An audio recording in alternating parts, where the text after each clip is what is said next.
Salut tout le monde.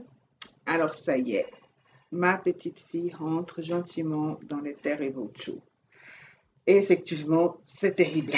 Donc, je m'étais pas mal préparée, je m'étais documentée, je m'étais renseignée, j'avais discuté avec mes collègues qui travaillent avec des trotteurs.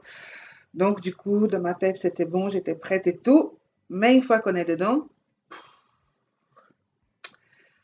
voilà, on dirait que vraiment ils font exprès. Et puis, quelque part, ils font quand même exprès. Bref. Donc, vu que je traverse cette période avec plus ou moins de sérénité du fait que m'étais quand même pas mal préparée avant, j'ai décidé de créer pour vous qui allez rentrer, qui êtes déjà ou qui êtes en plein dedans cette phase de développement de votre enfant, un petit guide des survies, parce que c'est vraiment ça le mot, hein, il faut survivre à ça. Euh, et puis du coup, je vais partager un petit peu avec vous mes observations. Pour ceux qui ne me connaissent pas, je suis éducatrice de l'enfance, je suis pédagogue. Et puis du coup, j'ai pas mal de théories aussi qui m'aident à survivre cette période. Donc, je vais partager tout ça avec vous. Et puis, tout ce que j'ai pu observer et tester aussi avec ma fille, pas mal aussi d'expériences et témoignages aussi des gens de mon entourage. Et peut-être que ça vous aidera, comme moi, à traverser cette période avec calme et patience. Donc, je ne sais pas combien de vidéos ça va faire en tout. Ça, c'est la première. Donc, on va parler de faire la part des choses. Et puis ensuite, on verra combien de chapitres ça va le faire. Mais voilà, c'est parti pour la première vidéo du guide des Sophies pour les Terrible Two. Alors, pour ceux qui ne sont pas encore très familiers avec l'expression Terrible Two, c'est quoi exactement le Terrible Two? Donc, le Terrible Two, c'est une expression en anglais qui, en fait, parle de cette période qui va d'environ 18 mois jusqu'à plus ou moins 3 ans, où l'enfant, il se met en opposition avec tout ce qui demande les adultes et tous les aspects de sa vie. Et tout est compliqué. Et tout est raison d'énervement, et puis qui pleurent, et puis ils sont sur les nerfs, et puis ils veulent rien faire ce qu'on demande, et puis ils se braquent, et puis ils se mettent dans des états pas possibles pour des broutilles. Moi, j'ai déjà vu des parents qui ont dû récoller des pots de bananes. Mon neveu, quand il était dedans, c'était hyper drôle parce qu'un jour, il a pleuré pendant 3 heures parce qu'il avait demandé à sa maman d'enlever les toits de sa voiture pour en faire une décapotable et puis elle a expliqué que c'était pas possible. Et puis, du coup, c'était le drame. Moi, j'ai déjà eu aussi au boulot un enfant qui m'a pleuré dessus pendant 45 minutes parce qu'il a cassé son biscuit et puis il voulait absolument les jeter à la poubelle pour avoir un nouveau qui n'était pas cassé. Moi, je dis que je n'étais pas d'accord de jeter un biscuit à la poubelle juste parce qu'il était cassé. Et puis, il m'a fait un drame. Et puis comme ça de suite. Donc, peut-être que vous vous reconnaissez dans ces exemples-là, peut-être que vous en avez d'autres, mais c'est un peu ça, c'est que l'enfant, il pleure pour tout et n'importe quoi. Et puis, il est tout le temps sur les nerfs, il est tout le temps fâché, tout ce qu'on demande, il dit non, etc. Donc, du coup, c'est un peu terrible. Et puis, ça arrive aux alentours de 2 ans. Donc, du coup, c'est pour ça qu'on appelle les terrible two qui peut être décalé selon les enfants, etc. Mais ça se situe par rapport à ça. Donc, ma fille, elle a 20 mois. Elle aura 2 ans au mois de juillet. Là, on est tout début avril. Ah, d'ailleurs, aujourd'hui, c'est le 1er avril, si jamais pour l'anecdote. Mais tout ce que je vais vous dire aujourd'hui, c'est des vrais. Donc, je ne raconte pas des mensonges. Et puis, du coup, bah, c'est ça, le Turbo Chew, pour ceux qui ne savaient pas. Donc, peut-être que vous vous reconnaissez dans les exemples, des choses que je vais raconter, mais c'est tout à fait ça. Alors, dans ce premier chapitre aujourd'hui, l'idée que j'aimerais vous amener, c'est faire la part des choses. Parce que ce que je vois souvent, c'est que quand le Terrible Two commence, c'est les parents ne sont pas très très au clair avec l'idée que c'est ça. Voilà, ça y est, ça arrive, c'est le Terrible Two, on est dedans, on ne peut pas s'échapper, on respire et on y va. Si on n'est pas très très au clair avec cette idée, on peut commencer à chercher les problèmes ailleurs. Parce que tout d'un coup, on avait un enfant qui était cool, on avait un enfant qui était sage, on avait un enfant qui était sympa, on avait un enfant qui était bonne, on avait un enfant qui était génial, et tout d'un coup, on a un monstre. On a un enfant qu'on dirait qu'il est possédé, on ne comprend plus rien. C'est la cata. Tout ce qui était acquis, on le perd. Cet enfant, il fait que de hurler et d'embêter et de chiner et de faire des crises et des caprices et des trucs, tout qu'il ne faisait pas avant. Donc, du coup, on ne reconnaît plus cet enfant. on se dit, mais au secours, au secours, il y a un problème. Et puis, on commence à chercher les problèmes ailleurs. Moi, le problème, c'est ça. C'est que quand on commence à chercher les problèmes ailleurs, et puis on n'est pas juste en train de se dire, mon enfant, il a 2 ans, c'est normal, c'est le terrible Joe, on peut créer des problèmes. Donc, du coup, ce qui peut arriver, c'est qu'on peut se dire qu'il y a autre chose derrière et commencer à creuser des pistes et chercher des solutions où en fait il n'y a pas. Donc, la seule chose qu'il faut faire, donc dans cette partie, faire la part des choses, c'est de se dire, mon enfant, il a 2 ans. Mon enfant, il a 2 ans et c'est la seule réponse à tous les problèmes qui accompagnent cette phase-là. Donc, moi, je réponds ça à chaque fois qu'il y a quelqu'un de mon entourage qui me demande, mais pourquoi elle pleure, ta fille? Ah ben parce qu'elle a 2 ans. Vous voulez que je dise quoi? Elle pleure pas parce qu'elle a un problème avec l'alimentation, parce qu'elle a un problème avec les sommeils, parce qu'elle a un traumatisme, parce qu'elle a une poussée de croissance, parce qu'elle a les dents. Non, elle pleure parce qu'elle a 2 ans. Et puis, c'est le moment, c'est la phase, et c'est comme ça.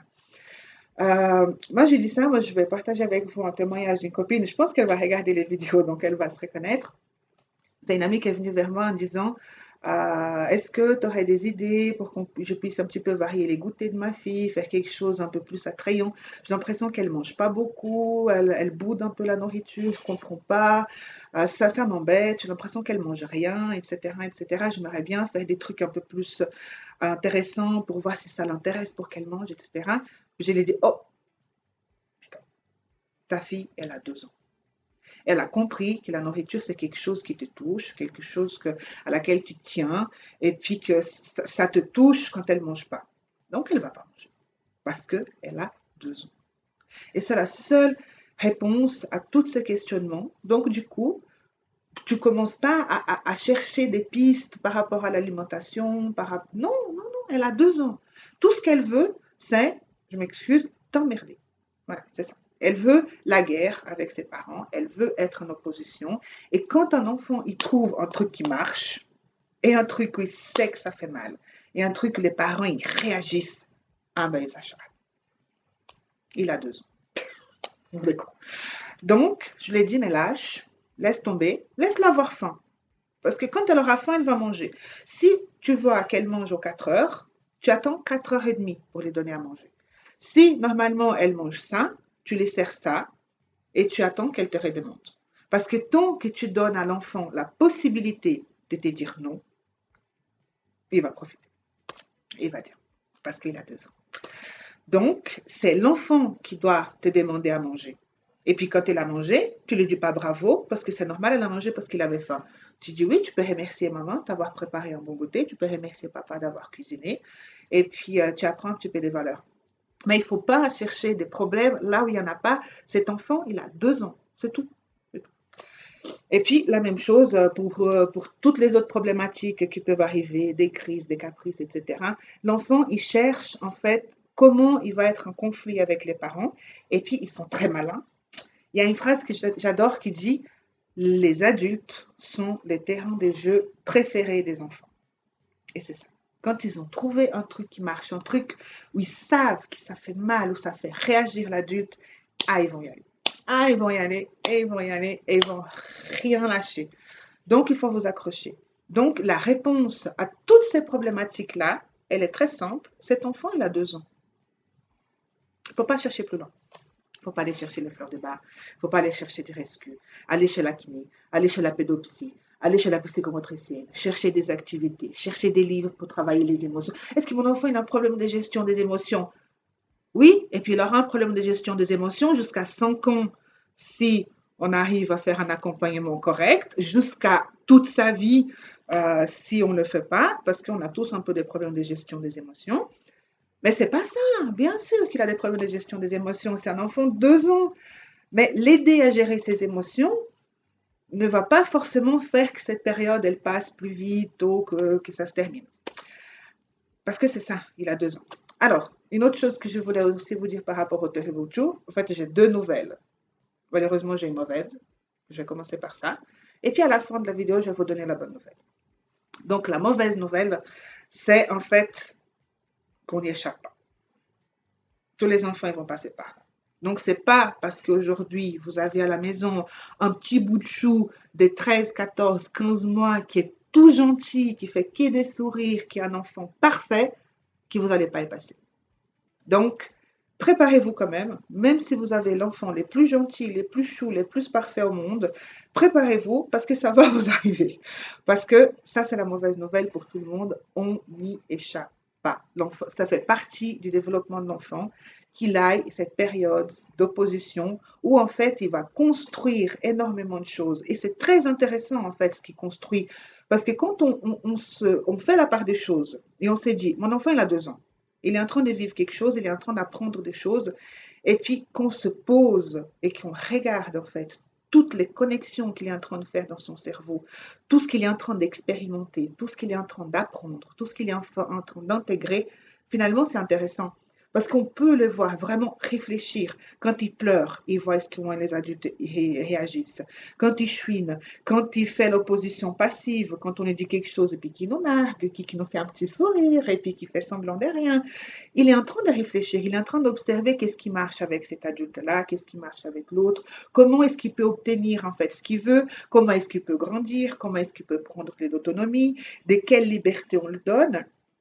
Et puis, en fait, c'est ça qui aide à traverser cette période, c'est de vraiment pouvoir se poser et observer l'enfant pendant cette période-là, tout ce qu'il est en train d'apprendre, de construire, d'intégrer dans son fonctionnement. Et puis, c'est ça, en fait, qui rend ça intéressant parce qu'on on le voit clairement quand ils réfléchissent dans leur tête, quand ils font semblant, quand ils essayent quelque chose, quand ils s'énervent, etc. On voit qu'il y a toutes les connexions qui se mettent en place et ça, c'est intéressant. Ça, j'adore. Alors maintenant que vous avez appris la mauvaise nouvelle, moi j'ai la bonne nouvelle à vous donner. Parce que effectivement, on va tous y passer. Du moment où on a décidé de faire des enfants, on est abonné au Terrible, on n'a pas le choix. Donc ça fait partie du package. On ne peut pas faire autrement. Mais la bonne nouvelle, c'est que ça passe. Ça va passer. Vous inquiétez pas. Vers 3 ans, votre enfant il va redevenir un petit bout tout chou, gentil, et en plus il parlera. En plus, il aura d'autres compétences motrices un peu plus développées, donc ça va être beaucoup plus simple. Et puis, ce sera que des mauvais souvenirs. Et puis après, ils seront même plus tellement mauvais, ça va être juste des souvenirs. Et puis, ça va être même drôle quand on va le dire, mais tu sais, t'as pleuré pendant 3 heures parce que tu voulais qu'on enlève les toits de la voiture. Finalement, ça devient quelque chose de marrant à raconter pendant les réunions de famille. Et puis voilà. Donc ça, c'est la bonne nouvelle, c'est que ça passe. Moi, ce que j'ai dit souvent aux gens de mon entourage, aux copines, etc., aux autres mamans qui sont aussi comme moi complètement dedans, c'est la seule chose qu'on peut faire, c'est faire un gros bol de popcorn, s'asseoir et regarder et attendre que ça passe. Faire la part des choses parce qu'il n'y a rien d'autre à faire. Votre enfant, il a 2 ans. Le mien, il a bientôt 2. Je suis déjà en train de sentir tout ce qui est en train de changer et qui est en train d'arriver. Elle n'est pas encore tout à fait dedans, mais ça va venir, je le sens. Donc, il n'y a rien à faire. Voilà. La mauvaise nouvelle, c'est qu'on va tous y passer. La bonne nouvelle, c'est que ça passe. Donc, on va attendre. Et voilà. Donc, ça, c'était la première vidéo de cette série du guide des survies pour les parents des enfants de 2 ans. La semaine prochaine, on va parler de choisir ses combats. Parce qu'on ne peut pas se battre pour tout le temps, longueur de journée. C'est impossible. On va devenir complètement cinglé si on commence. Donc, je vais vous parler un peu de mon expérience, de comment choisir ses combats pour pouvoir se battre sur un truc et pas sur tout. Alors, j'attends vos réactions. Et puis, moi, ce que j'aimerais bien, ce serait avoir des témoignages des parents qui ont des enfants qui sont dedans ou qui ont déjà fini les Terrible Two, avec des anecdotes dans pourquoi ils ont pleuré, quel genre de crise et puis des catastrophes et des tempêtes émotionnelles ils ont fait, les raisons en fait qui les ont poussés à pleurer, par exemple la banane qu'on a épluchée ou les biscuits qu'on a cassés. Ce serait pas mal intéressant d'avoir vos témoignages, donc volontiers si vous partagez ça avec moi. Et puis merci beaucoup et à la semaine prochaine. Au revoir.